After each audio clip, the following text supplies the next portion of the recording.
अस्सलाम वालेकुम। ये देखिए, चौथी मंजिल का फ्लैट है, 80 गज़ में है और आपको ये मिलेगा विद टेरेस। और इसको हम अब अंदर से दिखाएंगे। बाहर का भी एरिया अच्छा खासा है और जीने का जो एरिया होता है।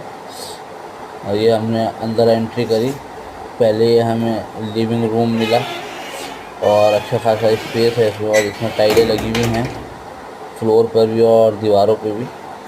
और ये देखिए, अब हमारा दूसरा रूम आ गया। ये सेपरेट रूम रख रखा है, थोड़ा सा इसमें सामान वगैरह है। और ये टोटल 3 BHK है। और आगे बढ़ के दिखाएंगे, पहले हम आपको दिखा देते हैं ये, फिर दोबारा से, और फिर आगे निकलते हैं हम।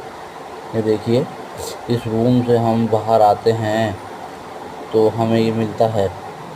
ये है हमारा किचन, इसमें एल शेप में किचन है ये।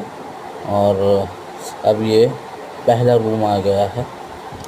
देखिए कितना इसमें हवा का माकूल इंतज़ाम है, और बेड भी रखा हुआ है इसमें, और एक अलमीरा भी रखी हुई है। फिर भी काफ़ी स्पेस बचा हुआ है।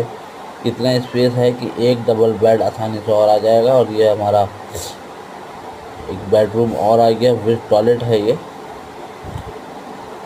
और सॉरी, विद टॉयलेट नहीं है, इसमें सिंगल ही टॉयलेट बाथरूम है इस फ्लैट में। ये देखिए, और इसमें भी अच्छा खासा स्पेस है, और इसमें भी बहुत अच्छी रोशनी है। और इस रूम में बालकनी भी है, और बालकनी भी दिखाते हैं हम आपको। ये देखिए, और बालकनी में ऊपर भी मतलब पूरा कवर्ड हुआ है स्टील के उससे। और यहाँ हमने एक वॉश बेसन और वॉशिंग मशीन रख रखी है। तो स्पेस अच्छा खासा है, देख सकते हैं आप। और ये आपको विद टेरेस मिलेगा। जो भी कोई लेना चाहता हो मेरे से रब्ता करें, मिल जाएगा आपको।